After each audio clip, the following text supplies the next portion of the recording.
Senhor Presidente, senhoras e senhores deputados, senhores membros do Governo, senhor Primeiro-Ministro. Os portugueses dão-se conta todos os dias de como a realidade envergonha a ficção. Recordemos um episódio recente passado com o senhor Primeiro-Ministro. Enquanto nós, os deputados e deputadas deste Parlamento, discutíamos a proposta do Orçamento de Estado, o Sr. Primeiro-Ministro chamou a comunicação social para mais uma distribuição de Magalhães, desta vez numa escola do primeiro ciclo, em Ponte de Lima. Filmados os sorrisos das crianças, e mal Sua Excelência, o Sr. Primeiro-Ministro, abandonava a escola, zelosos funcionários arrancaram rapidamente os computadores das mãos daquelas crianças. A passagem do Primeiro-Ministro por esta escola é um retrato exato desta governação. Primeiro, finge-se e depois, talvez, se atue e faça alguma coisa. Se há uma televisão a filmar, temos os sorrisos. Se regressamos à rotina, é o regresso ao autoritarismo. O Governo já não esconde o seu autoritarismo. Autoritarismo que se exprime de muitas maneiras.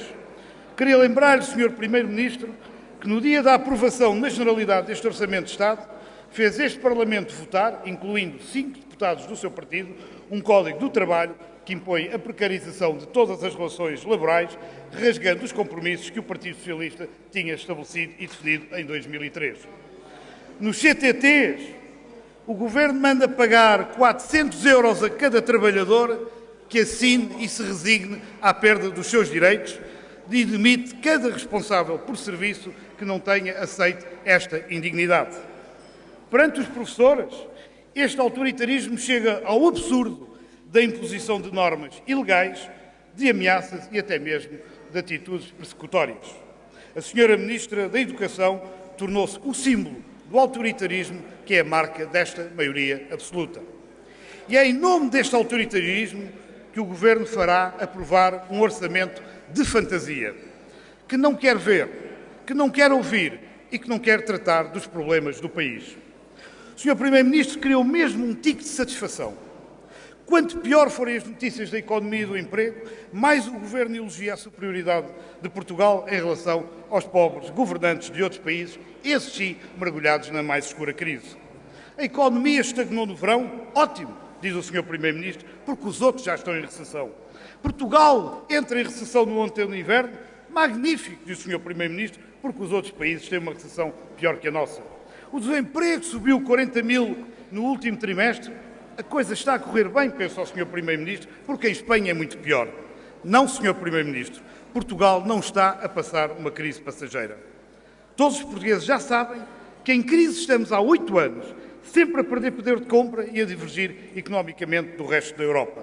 E agora que o mundo está a mergulhar na pior recessão dos últimos 30 anos e Portugal tem uma economia frágil, vítima do seu próprio atraso, agora que era preciso uma política corajosa de combate à crise e essa política falhou, essa política faltou. Já sabemos que o Governo não gosta da palavra recessão e que recorre a todos os truques semânticos para a evitar.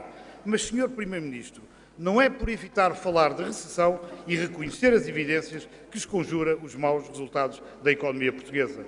Este orçamento, senhoras e senhores deputados, é verdadeiramente uma fantasia. Semana passada, o Sr. Primeiro-Ministro anunciou uma redução fiscal de 30% na compra de um carro elétrico. Mas, se tudo correr bem, este apenas começará a ser vendido em 2010. O Governo tem sempre uma solução para os problemas de hoje.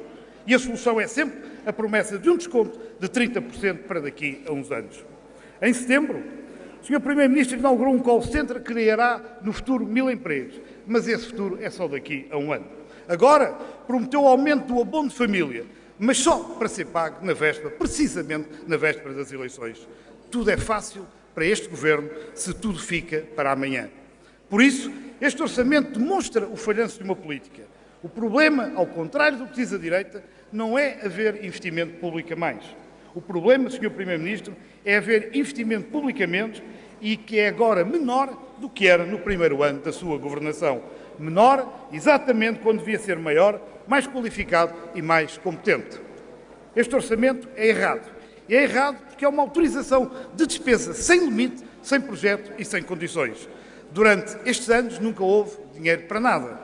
As pensões futuras foram reduzidas porque não havia dinheiro. Os salários foram cortados porque não havia dinheiro. Os subsídios de emprego foram cortados porque não havia dinheiro. Mas de um dia para o outro tudo mudou. Não mudou para os desempregados porque vai haver mais desemprego. Não mudou para os reformados porque mais de 1 milhão de pessoas vai continuar a viver com menos de 300 euros.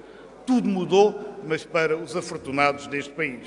O Banco Português de Negócios entrou em colapso por operações delinquentes, mas logo vem o Estado solícito salvar as contas. O Banco Público já gastou 1.000 milhões de euros nesta operação, o que equivale a comprometer cerca de 200 euros de cada contribuinte. Outros bancos, entretanto, perderam dinheiro na especulação e logo vem a mão amiga do Governo para garantir a sua proteção. Com tudo isto, senhoras e senhores deputados, o Orçamento de Estado tornou-se uma autorização de despesa sem limite, sem projeto e sem condições. O oásis, senhoras e senhores deputados, está de volta para quem especulou e para quem perdeu muitos e muitos milhões. Nunca um Orçamento de Estado deu tanto dinheiro a tanta gente com dinheiro. Nunca um Orçamento de Estado deu tanto dinheiro a um Governo.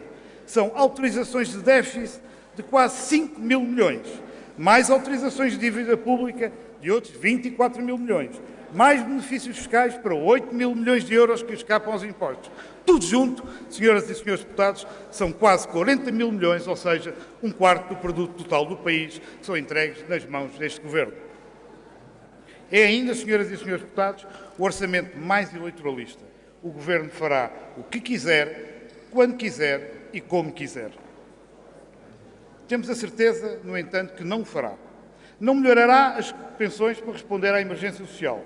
Não compensará os salários. Não imporá a limitação dos juros abusivos. Não fará nada para criar mais emprego para os licenciados que estão no desemprego. Nada fará também para dar contratos aos falsos recibos verdes e aos trabalhadores precários.